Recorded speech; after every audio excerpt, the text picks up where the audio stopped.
pleased to be joined today by Susan Gwynn, the chair of Poverty Talks, a group of community advocates who speak directly to the lived experience of poverty and advocate for stronger policies to lift Albertans out of vulnerable situations like houselessness.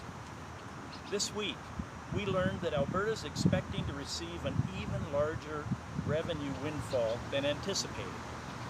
A multi-billion-dollar gusher, as the Calgary Herald put it, driven by higher oil and gas prices.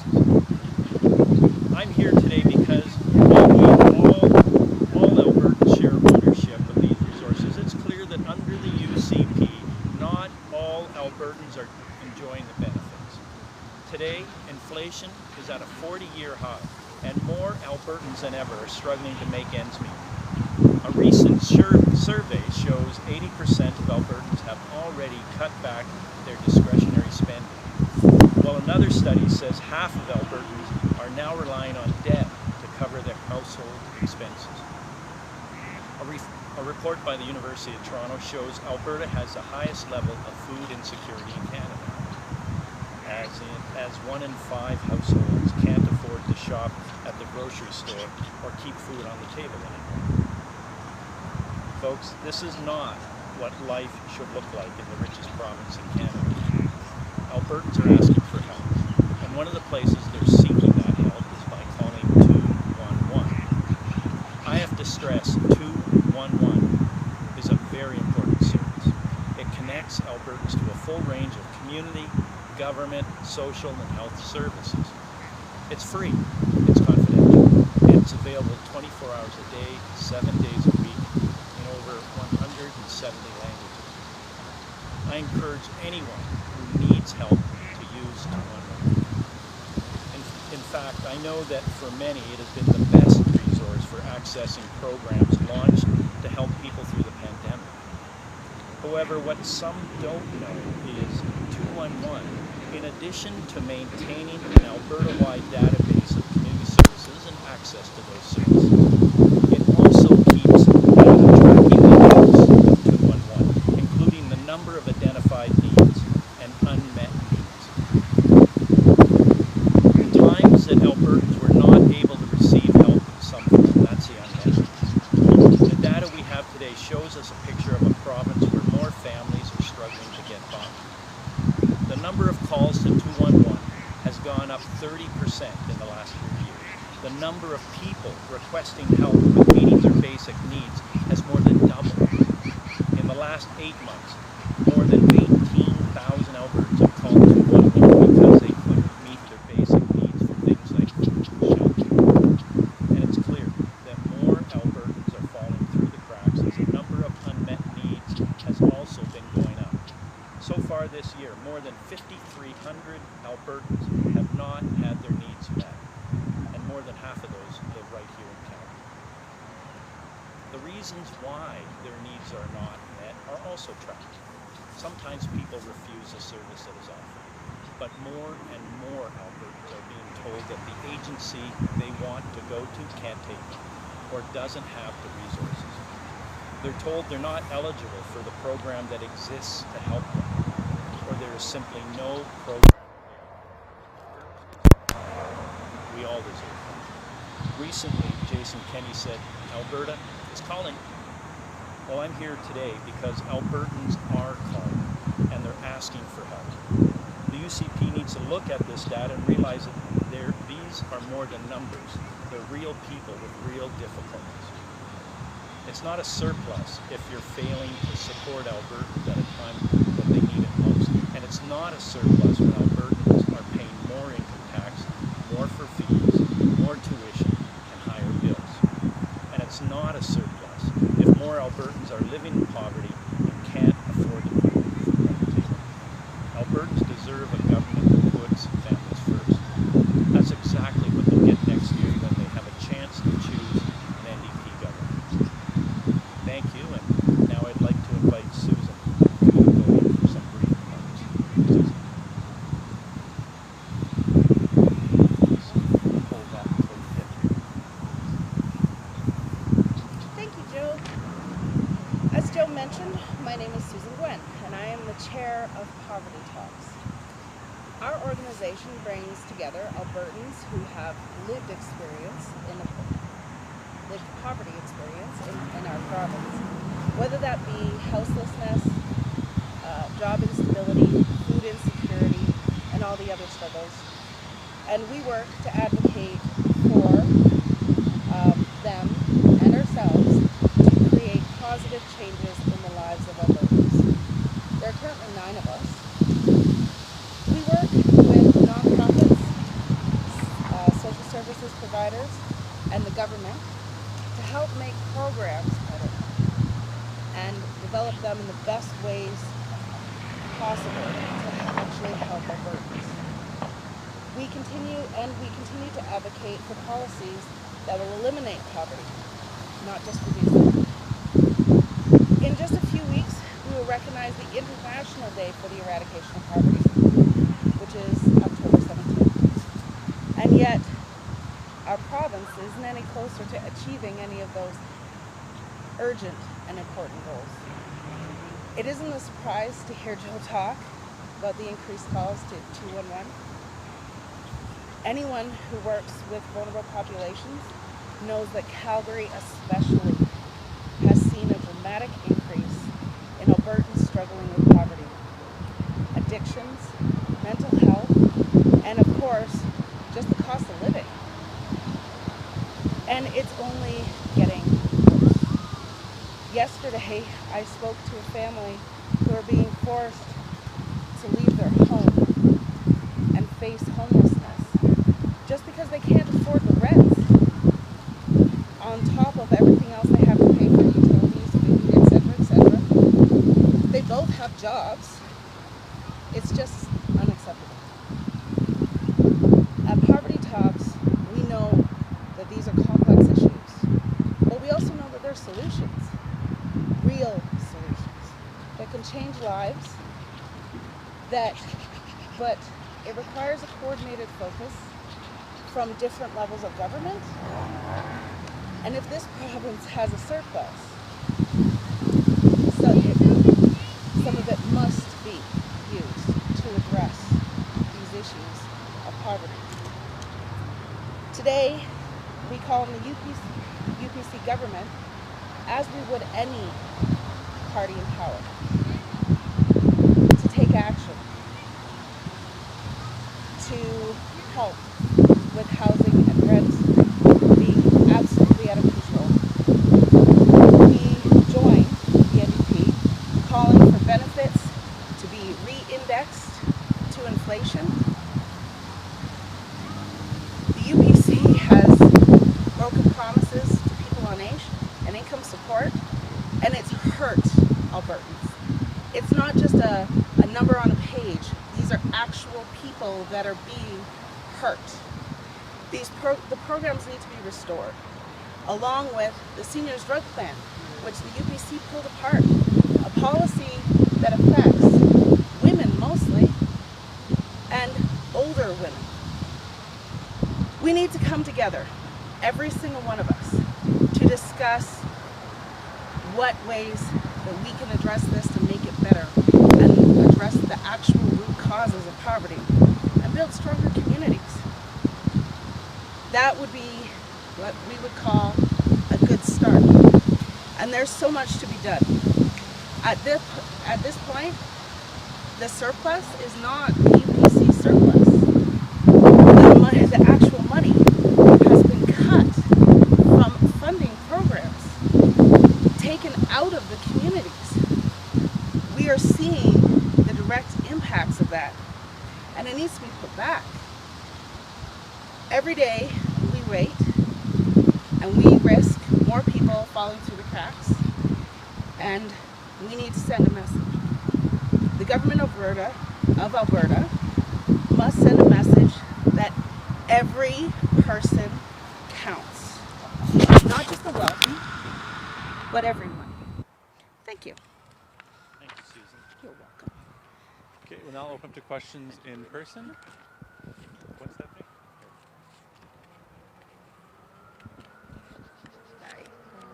Stephanie Thomas, CTV News. I think I'll start here. Susan from Poverty Talks, is it? That's right. I might ask you to introduce yourself and say and spell your whole name, but my question is, what is happening here in Calgary? Because when I think of Calgary, I think of it having a bit of a higher income bracket than other municipalities in the city, but why is it such an acute problem to have poverty in Calgary? This is a very, very expensive place to live.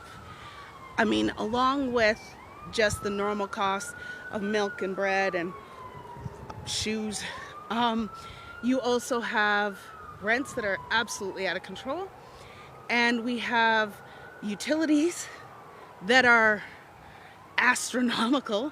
I mean, to the tune of, people are seeing a $300-400 increase over the last year, and they weren't great last year. But also, there's a ton of user fees, school fees. Other provinces don't have them. Hospital fee, when you call an ambulance, there's a huge fee that is associated with that. The other provinces, yes, they have small ones, but nothing like this. Things like that make it so that even with universal health care, a small thing like an ambulance bill can push a family into absolute crisis. Can I get you to say and spell your first and last name for me? Sure, it's Susan, S-U-S-A-N, Gwen, G-W-Y-N-N. And Poverty Talks? Poverty Talks. Okay, my next question... With an exclamation, all one word, exclamation point. All right, my next one is for Joe Ceci. Oh. This question is speaking to you from a place of experience. How Right. do you think that a province can address poverty when it's dealing with this budget windfall? Well, I'm a former social worker and a politician for a long time, and I can tell you when I had the privilege of working with our leader Rachel Notley as the premier, our cabinet was focused on reducing child poverty. You reduce child poverty, you reduce poverty in the families. Over 2 years, we cut child poverty 50%. So 80,000 children were in poverty in this province. We cut it to 40,000, and we would have done more if re-elected. So you focus on the family, some of the great programs that we had in place that leveraged up the federal child benefits with provincial child benefits, that had affordable child care for families, which is a huge significant hit for families. We also put time and effort into supporting Albertans around housing issues. So housing, child care, child benefits, that's how you start to make a dent in poverty in this province. Of course, single people who don't have children need that support too, and we indexed income support programs. We increased income support programs right across the board. So those are things that we did that the UCP government quickly unwound, and we see the results of it today. And Susan is a champion for people who are living in poverty right now, along with Vibrant Communities Calgary, to try and reverse that. Before I hand the mic back, this question is about the UCP leadership race. Throughout this race, we've heard a lot of Alberta first, libertarian, sort of separatist, independent type sentiment. And there was a peak of that last night during a debate that was panel hosted by some alternative media. So I want to ask you about what you think about that in the NDP opposition, about this sentiment that we're seeing from that leadership race. Sure. I did not watch the forum last night, but I am aware of some of the things that were talked about. And I can tell you, with regard to something like the Alberta police force that has been mused by all of the candidates, they're not listening to Albertans. Clearly, Albertans, rural Albertans in particular, do not want an Alberta police force. If we have a problem, they say fix what we already have, and that's the RCMP. So this whole thing about Alberta First, a pension plan, is another example of a bad idea that the leadership candidates are putting forth that has no support from anywhere in this province. So they should just leave the bad ideas off to the side and talk about what's important for Albertans, and that is getting back to a diversified economy. That is addressing poverty, child poverty in this province. That is fixing our healthcare system because the UCP have broken all of those things and their promises, and we need a new government, frankly, to replace them.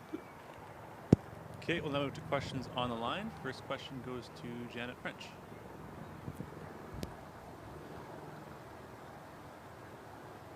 I have a question for you, Joe. I'm just wondering what you make of the government's decision to include teachers who are deceased in their upcoming new online registry of all Alberta teachers. Yeah, thanks, Janet. You know, I can't believe that that's the focus of the UCP at this time, especially when there are so many important things they could be doing to fix our education system. Namely, you know, we have a dire need for schools across the province. We have a deferred maintenance requirement in schools and institutions across this province. They're not doing anything to address those things. We have fewer teachers and educational assistants than we did in 2019, and they're not doing anything to fix that as well. And we have students, frankly, who are going to be going to school with an archaic, outdated curriculum in the very near future. So instead of all of those things that need focus and attention now, the UCP is focusing on this other thing. And my heart goes out to loved ones who are getting calls in this regard, and kind of having to say no. You know, my loved one passed away years ago. It just seems somewhat wrong-headed, you know, and hard-hearted to be doing that when there's so many other things that need attention in today. Follow-up, Janet? Yeah, so it turns out that even if you tell the Ministry of Education that your loved one is deceased, that they will not remove them from the registry. They will just declare them inactive and leave their name in there. Why do you think that that is the course that they're taking when other provinces have not done that with their teacher registries? Janet, really, you have to ask them. I can tell you that the Alberta's NDP is focused on the needs of students and teachers and educational assistants today, what they need to do a good job for tomorrow. And the UCP, again, is taking a track of going back in time, believing that they're speaking for all Albertans when really they're not. They continue to be focused on the wrong priorities, not ones that they're not listening as well, ones that Albertans don't have. Okay, next question goes to Rick.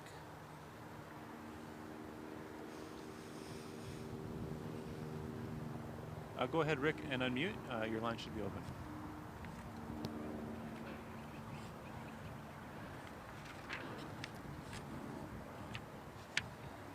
There we go. My apologies. Joe, two questions if I could. Sure. One is going on a thing that Susan Gwynn spoke about. Is it NDP policy that if elected, you will index rents to inflation? Has that decision been made? You know, no, we haven't. We certainly have been hearing from Albertans across this province about the challenges they have around their paying for housing. And we take that very seriously, of course. I just want to maybe make a pitch. On September 13th, we do have a consultation, Facebook Live consultation, and it's called Renters and Affordability. We're going to be hearing directly from Albertans, both probably owners of property as well as people who rent property. And we'll find out more about the views that Albertans all across the board have. But lastly, we will be putting together platform throws, and we'll closer to the election, we'll have that nailed down. Okay, thank you for that clarity. For my second question, I'd like to twist Susan's words a bit in the hopes of asking a question. And that's when she said that this is not the UCP's surplus. Are you suggesting that a portion of the surplus comes to cuts to social services and housing, along with the failure to address things like the inflation crisis? Well, they have. They de-indexed, of course, and so the operational budgets of all of the income support programs are smaller as a result than they were left by us in 2019. I think maybe to twist your question around a little bit, that the surplus belongs to all Albertans, and right now we're not seeing the benefit to important programs and services for the use of those surpluses. Particularly the kinds of things that Susan talked about needing, indexing, childcare support, the community, the social services frontline people across the province are stretched thin after more than 2 years of COVID, and those agencies need support. Where the 211 numbers we talked about here obviously are indicative of real problems real Albertans are having living day to day, and government should be there to put families first and use that surplus to put families first. Okay, our next question goes to Dylan Short from the Calgary Herald.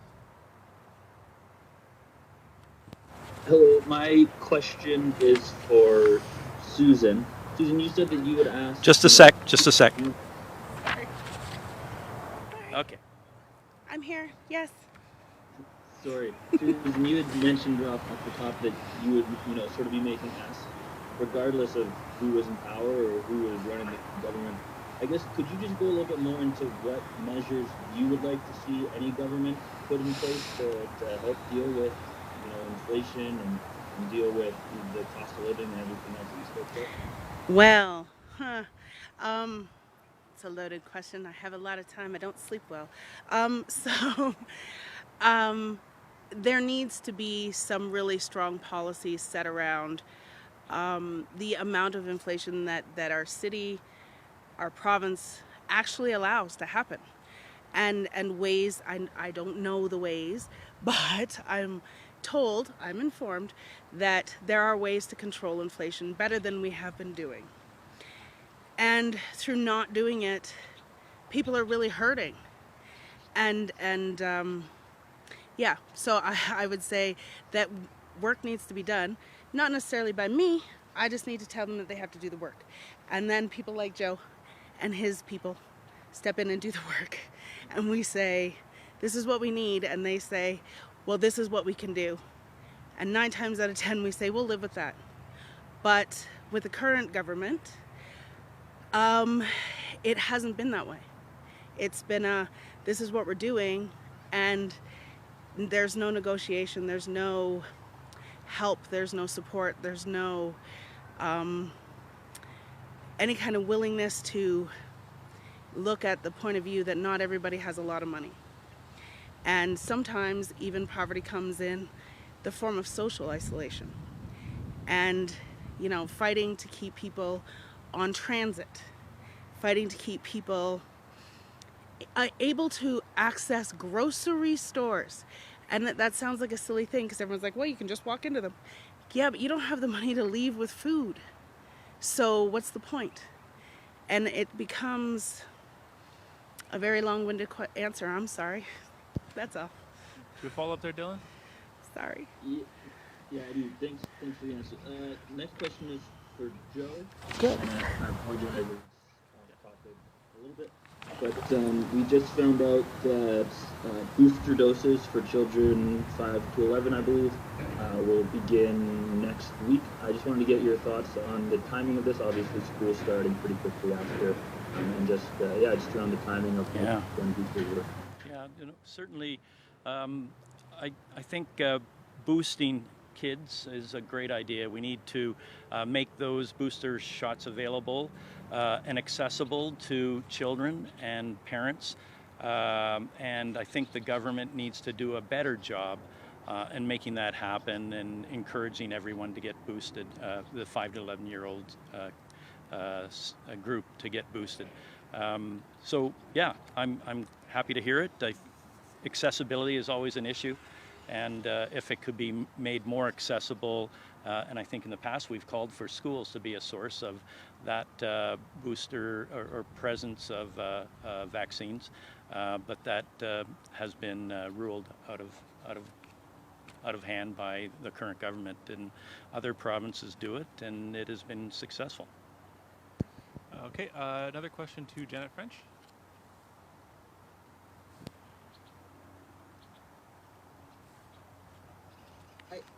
was a mistake. Sorry, my hand is just still up. All right, with no more questions, that's all for today. Thank you. So much for watching, and to learn more, check out albertasfuture.ca.